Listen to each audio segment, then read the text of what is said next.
Welcome back.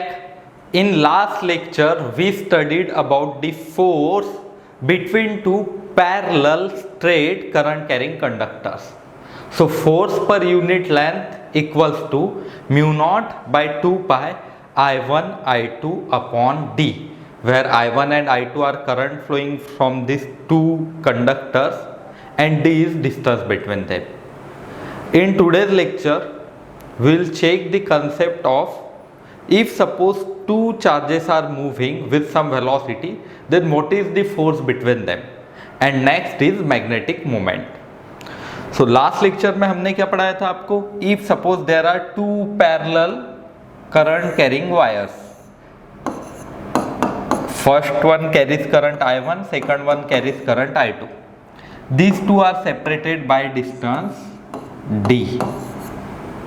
ठीक है, इन दोनों के बीच में डिस्टेंस दी है, ये बहुत लॉन्ग है वायर, इनफाइनाइट आप इसे मान सकते हो. Now what is the force between this two wires? Magnetic force Fm per unit length upon dl equals to mu not by 2 pi I1 I2 upon d. ठीक है, ये निकाला था ना हमने का. तो B equal F upon D L equal to mu not by 2 pi I1 I2 by D. Simple है, फोर्स पर यूनिट लेंथ इनफाइनाइट वायर्स के बीच में. If suppose current same direction में है, करंट की डायरेक्शन कैसी है? Same direction. देन फोर्स कैसे था याद करो, force is attractive. Force attractive होगा अगर करंट सेम डायरेक्शन में. तो इफ सपोज नेक्स्ट केस देखते हैं, currents are in opposite direction, एक ऊपर जा रहा है दूसरा नीचे एंड इनके बीच में डिस्टेंस है d. करंट अब कैसे है? अपोजिट डायरेक्शन में. Current is in opposite direction. Force कैसे होगा? रिपल्सिव. ठीक है, तो ये दोनों पॉइंट है, ये मैंने प्रूव भी करवाए थे कि फोर्स की direction by using left hand rule. ठीक है, वो हमने निकाल ली थी. अब ये तो इनफाइनाइटली लॉन्ग थे, फोर्स पर यूनिट लेंथ के लिए दोनों में same he formula. But if suppose ऐसा कुछ दिया है आपको, this wire is infinitely long, I1 current है एंड दूसरी वायर जो है इसकी लेंथ है L0. ठीक है, इसमें I2 करंट फ्लो हो रहा है, इसकी लेंथ इनफाइनाइट नहीं. अब इस लेंथ के ऊपर अगर फोर्स निकालना है, if distance between this two is d, तो बहुत ही सिंपल बात है. देखो कैसे करेंगे हम. इसके ऊपर जो फोर्स पर यूनिट लेंथ है उसके लिए formula mu naught by 2 pi I1 I2 by D. But ये जो फोर्स पर यूनिट लेंथ है, इस लेंथ को मल्टीप्लाई कर लेता हूं मैं. Force equals to mu not by 2 pi I1 I2 into D L upon D. ये जो लेंथ है it is equals to L0, तो dl की जगह L0 लिख दो. F equals to mu not by 2 pi I1 I2 upon D into L0.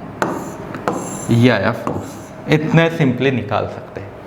But ये ऐसे वर्टिकल होनी चाहिए, हॉरिजॉन्टल है तो इंटीग्रेट करके थोड़ा डिफरेंट आंसर आएगा. ठीक है, तो याद रहेंगे ये सारे कंसेप्ट. तो फोर्स भी निकालना है तो भी आप निकाल सकते हो, लेंथ से मल्टीप्लाई कर लेना. फोर्स पर यूनिट लेंथ के लिए तो फॉर्मूला है ही हमारे पास. ठीक है, तो ये हमने लास्ट लेक्चर में पढ़ लिया था. चलो आज के टॉपिक्स को स्टार्ट करते हैं. नेक्स्ट टॉपिक जो आज हमें पढ़ना है, it is magnetic force between to moving charges.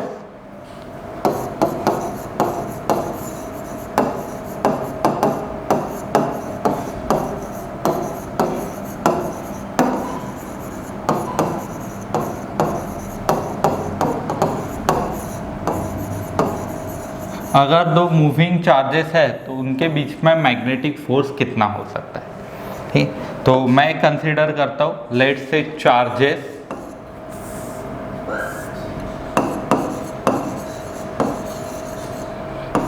Q1 and Q2 are moving with velocities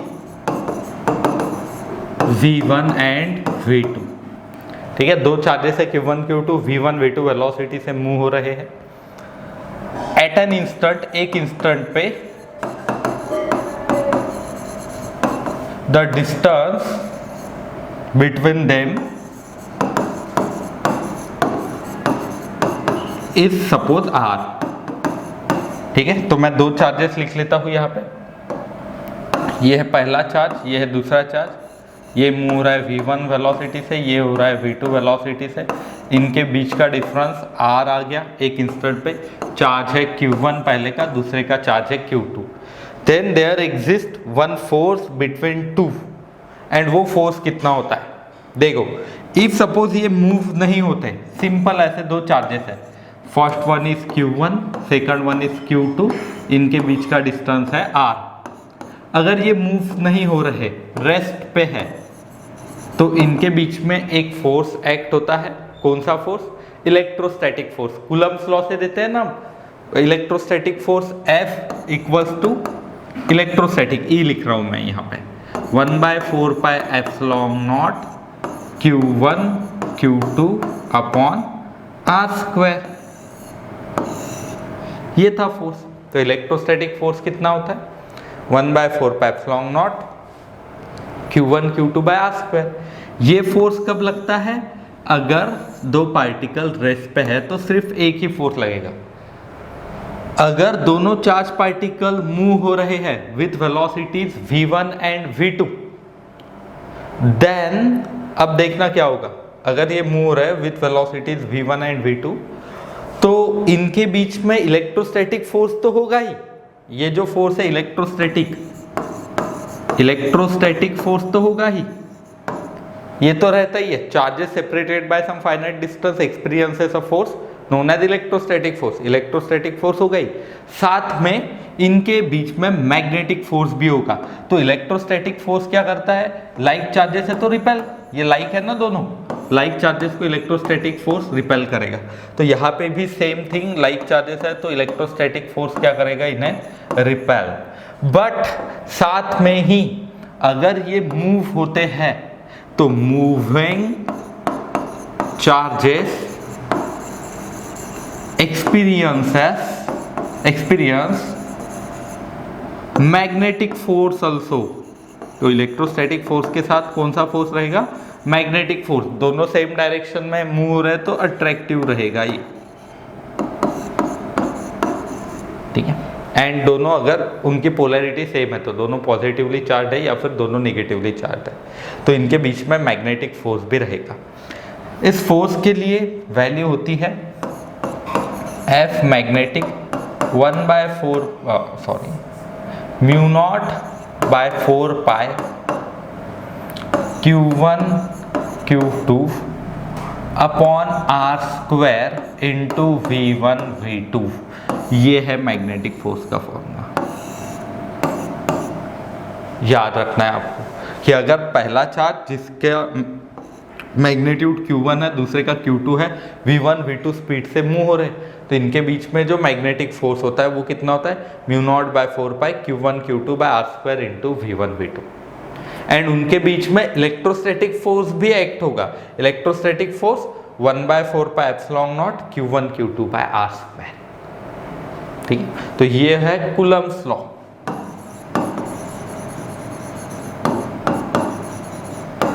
Coulomb's law की वजह से इलेक्ट्रोस्टैटिक फोर्स मूव हो रहे तो दोनों इलेक्ट्रोस्टैटिक्स भी एंड मैग्नेटिक भी ऐसे होगा। ठीक है, याद रहेगा ये।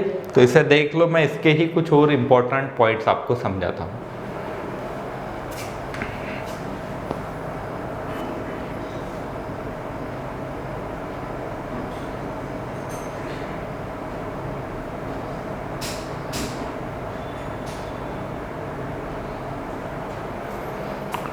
ठीक है, चलो फिर next point is if. Next और एक इंपॉर्टेंट पॉइंट समझाता हूं मैं। If charges are moving with same velocity,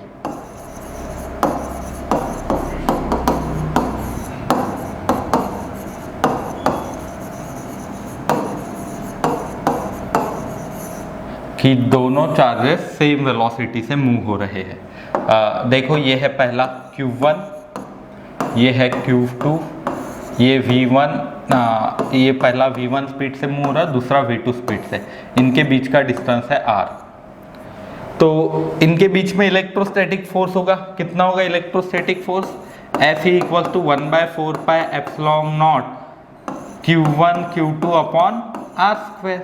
इनके बीच में मैग्नेटिक फोर्स भी होगा, मैग्नेटिक फोर्स कितना होगा?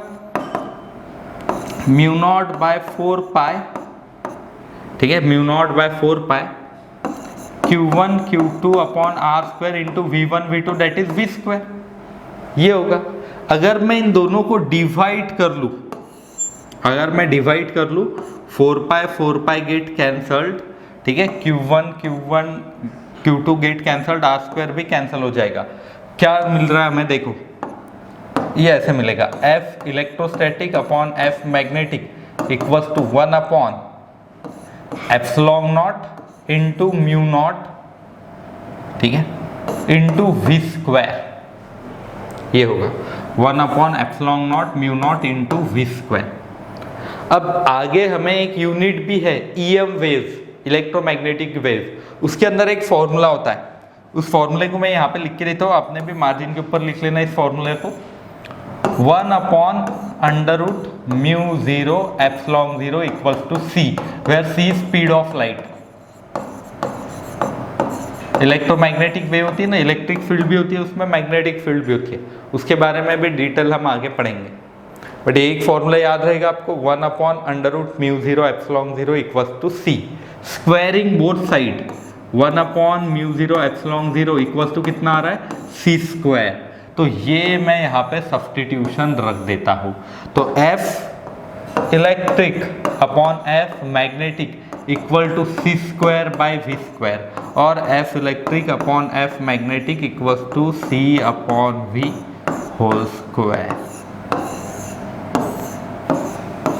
ये लर्न करके रखना आपको कि electrostatic upon magnetic force equals to C by V का होल स्क्वायर, ठीक है। ये एक क्वेश्चन भी रह सकता है, तो आ जाएगा आपको इतना सब कुछ। मैंने फोर्स भी बताया, फोर्स कितना होता है? Mu not by 4 pi Q1 Q2 by R square into V1 V2। Same speed से मूव हो रहे तो ये कुछ भी हम कह सकते हैं, ठीक है। एंड ये C it is speed of light, V it is velocity with which charges are moving, ठीक है। तो देख लो इन्हें, मैं नेक्स्ट आपको मैग्नेटिक मोमेंट का कंसेप्ट समझाता हूँ।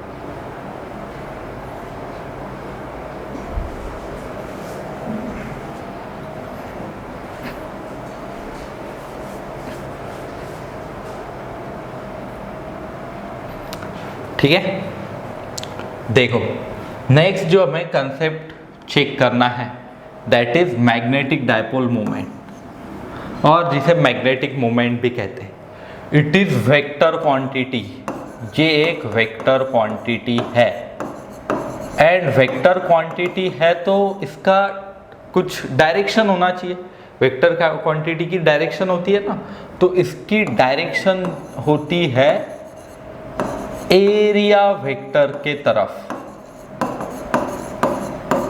एरिया वेक्टर ए की जो डायरेक्शन है वही इसकी डायरेक्शन है। अब देखो area it is also vector quantity, means area भी वेक्टर क्वांटिटी है। सपोज ये जो आपके सामने एक डिजिटल बोर्ड आपको दिख रहा है, इट इज रेक्टेंगल, इसका अगर मैं एरिया निकालूं तो एरिया वेक्टर टूवर्ड्स यू आएगा, इसका भी एरिया वेक्टर है। आपके सामने मोबाइल स्क्रीन है या फिर लैपटॉप की स्क्रीन है तो वो भी एक एरिया वेक्टर है। एरिया तो आप निकाल लोगे, लेंथ इंटू ब्रेथ, लेंथ आपके स्क्रीन की इंटू ब्रेथ एरिया आ जाएगा, बट वो वेक्टर क्वांटिटी है। डायरेक्शन कैसे होती है? Perpendicular to plane. तो एरिया वेक्टर की डायरेक्शन के लिए मैं यहाँ पे ब्रैकेट में लिख के दे रहा हूँ परपेंडिकुलर टू प्लेन और perpendicular to surface.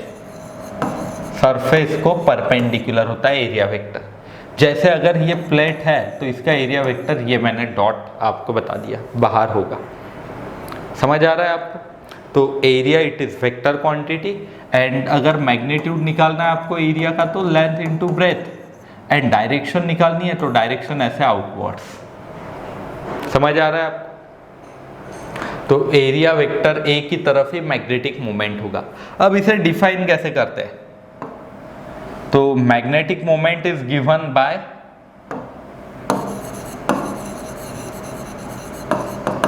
Magnetic moment of loop is given by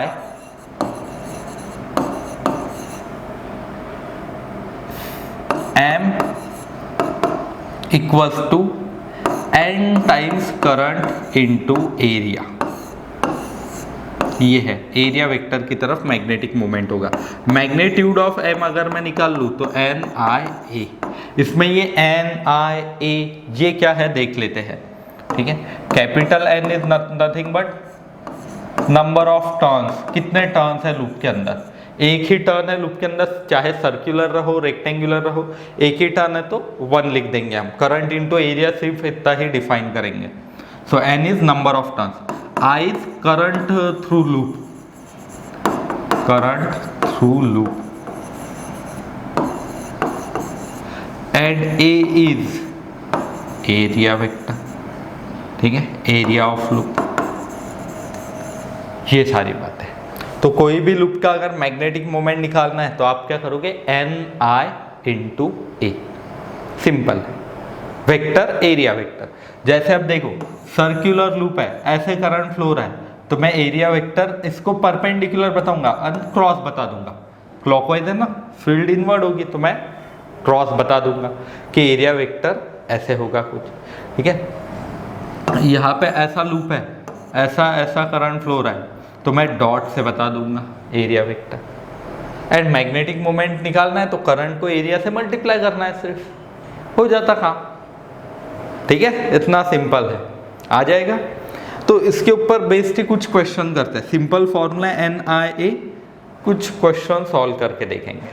देखो फर्स्ट क्वेश्चन ये है आपके स्क्रीन के ऊपर, आपको मैग्नेटिक मोमेंट पूछा है थिन राउंड लूप जिसकी रेडियस है 100 millimetre and magnetic induction at centre equals to 8 mu T. चलो निकाल के देखो, पॉज करो वीडियो को एंड इसका आंसर ढूंढ के देखो कि कितना आता है आंसर। आ गया कुछ? कैसे निकालेंगे? हमें क्या निकालना है, मैग्नेटिक मोमेंट। तो m के लिए फॉर्मूला क्या है, करंट इनटू एरिया, क्योंकि नंबर ऑफ टर्न्स दी नहीं तो एक ही टर्न ले लेना, करंट इनटू एरिया। अब एरिया मैं पाया स्क्वायर से निकाल सकता हूँ, करंट हमें डायरेक्टली नहीं दिया तो यहाँ पे थोड़ा दिमाग लगाना होगा। मैग्नेटिक इंडक्शन B दिया है ना, तो ये सर्कुलर लूप इज देयर जिसकी रेडियस r है, तो B एट सेंटर के लिए फॉर्मूला याद करो, mu not by 2 I by r, यही था ना फॉर्मूला। तो B at centre equals to mu not by 2 I by r। I की वैल्यू कितनी होगी यहाँ से sorry, twice B R upon mu naught. तो ये I की वैल्यू यहाँ पे रख दो। देखो अब क्या होगा, करंट की value 2 into B into R upon mu naught. Area के लिए फॉर्मूला कितना होता है, पाई आर स्क्वायर, ये निकल के आएगा फॉर्मूला। तो 2 into B into R into pi R square upon mu naught. Calculations कर लो आप, ये देखो मैं ऐसे लिखता हूँ यहाँ पे 2 pi upon mu not into B R cube, ये हो गया। ठीक है, और इसे ही हम ऐसे भी लिख सकते हैं m equals to 1 upon mu not by 2 pi into B R cube. Mu not by 4 pi की वैल्यू हमें पता होती है, 2 की एडजस्टमेंट करता हूं मैं, 1 अपॉन 2 times mu not by 4 pi into B R cube. अब आपको सारी वैल्यूज पता है, एक एक वैल्यू यहाँ पे पुट करो एंड आंसर निकालने की कोशिश करो, क्योंकि सारी वैल्यूज अब पता चल गई ना। मैं म्यू नॉट बाय 4 पाई की वैल्यू कितनी होती है, 10⁻⁻⁷। एक एक वैल्यू मैं यहाँ पे पुट कर देता हूँ। देखो b की वैल्यू दी है हमें 8, माइक्रो है तो 10⁻⁻⁶, this stand for micro, micro means 10⁻⁻⁶, upon 2 into, ठीक है, म्यू नॉट बाय 4 की वैल्यू कितनी है 10⁻⁻⁷, तो मैंने b की वैल्यू रख दी, म्यू नॉट बाय 4 की रख दी, ये 2 वैसे ही रहने दिया। r क्यूब, r कितना है देखो जरा 100 मिलीमीटर और 10⁻⁻1 मीटर, ठीक है, 1 मिलीमीटर इक्वल्स टू 10⁻⁻³ मीटर होते हैं ना। तो यहाँ पे अगर मैं सब्सटीट्यूशन कर दूं तो 100 millimetre equals to 100 into 10⁻⁻³ metre या फिर 10⁻⁻1 मीटर, ये होगा। तो 10⁻⁻1 का क्यूब, तो ये 2 4 8 हो जाएगा, ठीक। तो ये 4 into 10⁻⁻⁻6 -3 that is -9 upon 10⁻⁻⁷, 4 into 10⁻⁻9 plus 7 that is 4 into 10⁻⁻2 ampere metre square. ये यूनिट है, क्योंकि करंट के लिए यूनिट एम्पियर, एरिया के लिए मीटर स्क्वायर, तो ये यूनिट आ गया, ठीक है। तो एम्पियर मीटर स्क्वायर ये यूनिट निकल गया, 4 इंटू 10⁻⁻2 आ जाएगा आपको। तो यूनिट आप पीछे ये जो फॉर्मूला था यहाँ पे भी यूनिट्स लिख सकते हो, unit ampere into metre square, ये हो जाएगा। देख लो क्वेश्चन एक बार अच्छे से, और कुछ क्वेश्चन सॉल्व करवाता हूँ मैं।